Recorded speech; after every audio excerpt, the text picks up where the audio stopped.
اس زمانے میں مجالس اور محافل اور آپس میں مل بیٹھنے کا دورانیہ زیادہ ہے، لیکن تسبیحات پڑھنے کا، وظائف پڑھنے کا، اللہ کو یاد کرنے کا وقت الا ماشاءاللہ لوگوں کے پاس کم ہے۔ اس دور کے اندر بعض چیزیں ایسی محسوس ہوتی ہیں جو گھٹن کا باعث ہوتی ہیں، تکلیف کا باعث ہوتی ہیں، اور ایک ڈھیر سارا طبقہ ایسا ہے جو سنجیدگی سے دور ہے۔ فکری شائستگی اور گفتگو اور لب و لہجے کا حسن اور مزاج کا ٹھہراؤ یہ بڑا کم پایا جاتا ہے۔ جذباتیت اور جلدی کسی چیز کا اثر لینا، عمل پر رد عمل جلدی ظاہر کرنا، اور نہایت آسان معاملے کو بھی الجھا دینا، اور بڑے صاف ستھرے پاکیزہ لوگوں کے بارے میں بھی بدگمانیوں کا شکار ہونا، یہ ہمارا شیوا الا ماشاءاللہ ہوتا جا رہا ہے۔ اللہ کے بندے کی شان کی ہوتی ہے کہ وہ نہایت عاجزی سے زمین پر وقت گزارتے ہیں اور نہایت آہستگی کے ساتھ چلتے ہیں۔ یہ جو آہستگی نصیب ہوتی ہے نا، عاجزی نصیب ہوتی ہے، وزاداری نصیب ہوتی ہے، یہ انسان کو ذہنی طور پر جب سکون ملتا ہے اور جب اسے انشراح صدر حاصل ہوتا ہے اور اطمینان قلبی نصیب ہوتی ہے، تب یہ چیزیں اس کے اندر پیدا ہوتی ہیں۔ اور اطمینان قلبی بندے کو کب آتا ہے؟ انشراح صدر کب ملتا ہے؟ جب اس کا عقیدہ بڑا مضبوط ہو جاتا ہے۔ یعنی طاقتور عقیدہ جب انسان کا ہو نا، جتنی مرضی تیز آندھی آئے، جتنا مرضی تیز طوفان آئے، لیکن اگر وہ نظریاتی طور پر ایک مضبوط آدمی ہوتا ہے تو پھر اس کی طبیعت میں ایک ٹھہراؤ ہوتا ہے، ایک سنجیدگی ہوتی ہے، پھر کوئی چیز بھی اس پر اثر انداز نہیں ہوتی۔ ہمارے بزرگوں کا یہ کمال تھا کہ انہیں نا نظریاتی پختگی بہت زیادہ حاصل تھی۔ وہ ہمارے ہاں تو لوگ بڑی جلدی قائل ہو جاتے ہیں نا، ہر آدمی کا اثر قبول کرتے ہیں، ہر ایک کا روب طاری ہوتا ہے، ہر شخص کے بارے میں لوگ بڑی جلدی پریشان ہو جاتے ہیں۔ اور آج کل تو آپ کو پتہ ہے دینی محفلوں میں بھی ہمارا ماحول یہی ہے کہ ذرا فٹافٹ فوٹو بن جائے نا کسی طریقے سے، اور کوئی ایسا سلسلہ قائم ہو جائے کہ پتہ چل جائے کہ میں بھی ہوتا ہوں، میرا بھی نام ہے، میرا بھی سٹیٹس ہے۔ اس سے بھی محسوس ہوتا ہے کہ تھوڑی سی نا غیر سنجیدگی بڑھ گئی ہے۔ اللہ تعالیٰ آپ کو مہنگے مہنگے موبائل دے، لیکن کبھی کبھی نیچے بھی کرنے چاہیے۔ جب آپ اوپر کرتے ہیں تو پچھلوں کو تکلیف ہوتی ہے میرے بھائی، اللہ تعالیٰ آپ کو سلامتی عطا فرمائے۔ ویسے اور بھی غم ہے زمانے میں محبت کے سوا، نہیں رہا موبائل کا غم تو نہیں نہ رہ گیا۔ آپ میری بات پر غور فرمائیں، میں کیا عرض کر رہا ہوں۔ جب آپ نظریاتی طور پر پختہ ہوتے ہیں پھر آپ پر کسی چیز کا روب نہیں ہوتا، چونکہ آپ کو اطمینان قلبی ہوتا ہے۔ آج مسئلہ یہ ہے کہ نظریات چونکہ پکے نہیں ہوتے، کوئی شخص بھی آ جائے، وہ تھوڑا سا عہدہ رکھتا ہو تب بھی، تھوڑے سے پیسے رکھتا ہو تب بھی، تھوڑا سا ذرا شہرت زیادہ ہو تب بھی، کوئی بھی ایسی چیز ہو، فٹافٹ ہم شکار ہو جاتے ہیں اس بات کا کہ وہ پتہ نہیں اب کیا ہوگا۔ ہمارے بزرگوں کا کمال یہ تھا کہ کسی چیز کا ان پر اثر نہیں ہوتا تھا، کوئی چیز انہیں اپنی طرف قائل نہیں کرتی تھی، اس قدر زیادہ وزادار تھے۔ کیوں؟ کہ نظریاتی پختگی حاصل تھی۔ دیکھیے داتا گنج بخش علی اجویری کو،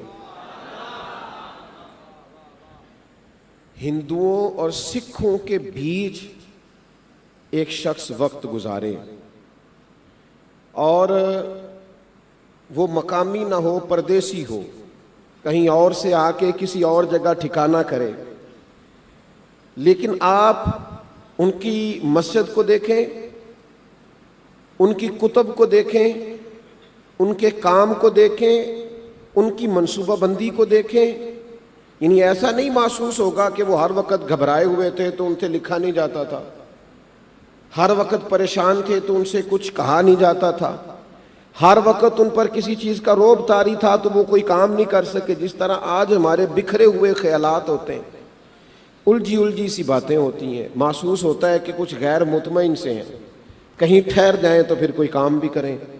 داتا صاحب رحمت اللہ تعالیٰ علیہ جس ماحول میں موجود ہیں، اس ماحول کے اندر چاروں جانب کفر ہے، مقابلہ ہے، لڑائی ہے، جد و جہد ہے، لیکن وہ اس اطمینان سے کام کرتے رہے، اس اطمینان سے کام کر. اور یہ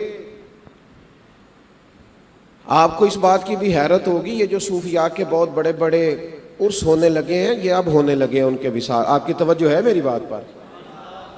یہ اب ہونے لگے ہیں عرس، اور اب پکنے لگی ہیں بڑی بڑی منوں کے حساب سے. دیکھیں ان کے وصال کے بعد سے کام شروع ہوا ہے.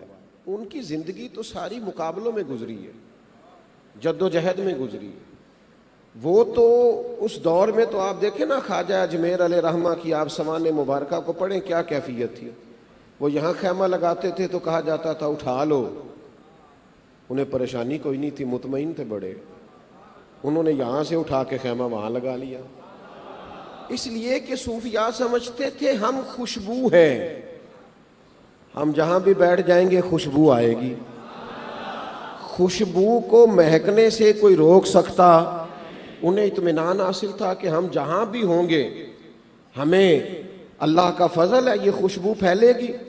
داتا صاحب رحمت اللہ تعالی علیہ اطمینان قلبی سے، انشراح صدر سے مطمئن ہو کر اپنا کام کیا، اور وہ کام کرتے گئے، کام کرتے گئے. کوئی کسی قسم کی انہیں پریشانی نہیں ہوئی. اللہ تعالیٰ نے پھر انہیں اعزاز یہ عطا فرمایا کہ آج داتا صاحب کے ارد گرد پورے وطن عزیز کے اندر مساجد بھی ہیں، خانقاہیں بھی ہیں، مدارس بھی ہیں، اور رسول اللہ کے دین کا پیغام بھی دیا جاتا ہے.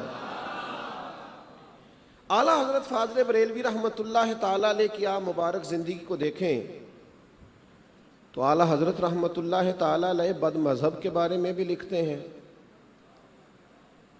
اور کوئی پوچھتا ہے کہ ہندوؤں کے میلے میں جانا کیسا ہے؟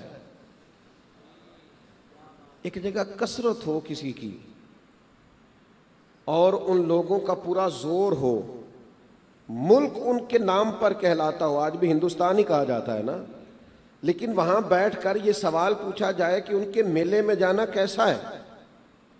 یہاں نا لوگ سہمی سہمی سی باتیں کرتے ہیں. میں بہت سارے لوگوں کو دیکھتا ہوں سیانے ہوتے ہیں، اللہ کا فضل ہوتا ہے، کوئی ایسی بات نہیں، کوئی کچھ بھی نہیں کہے گا. ہمارا ملک تو ویسے ہی جمہوری ہے، سب کو بات کرنے کی آزادی ہے. یہاں تو وہ لوگ بھی بات کرتے ہیں، منزل انہیں ملی ہے جو شریک سفر نہ تھے. لیکن کچھ لوگ جن کو بات کرنی چاہیے کہہ دینا چاہیے اور وزاداری کے ساتھ کہنا چاہیے، وہ کمزور باتیں کرتے ہیں، تھکی تھکی باتیں کرتے ہیں. اور جب آپ کچی بات کرتے ہیں تو جو آپ کے قریب بیٹھے ہوتے ہیں وہ آپ سے زیادہ کمزور ہو جاتے ہیں. فکری طور پر کہا ہندوؤں کے میلے میں چلے جائیں تو فرمایا خبردار، کفر کے میلے میں جا کے ان کی تعداد بڑھانا کیسے جائز ہو سکتا ہے؟ سوال ہی پیدا نہیں ہوتا، تم نہیں جاؤ. یہ کیا ہے؟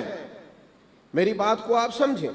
وہ کہہ سکتے تھے کہ بھئی یہ سوال جو ہے اس کو یوں تحریراً تو نہ پوچھو، ذرا حکمت عملی سے چلتے ہیں، ذرا دیکھ کے چلتے ہیں. لیکن آئین جواں مرداں حق گوئی و بے باکی، اللہ کے شیروں کو آتی نہیں روباہی.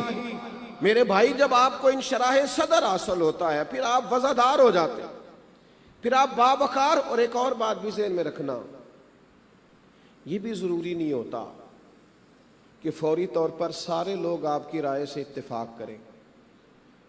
آپ کی رائے مضبوط ہونی چاہیے، رائے طاقتور ہونی چاہیے.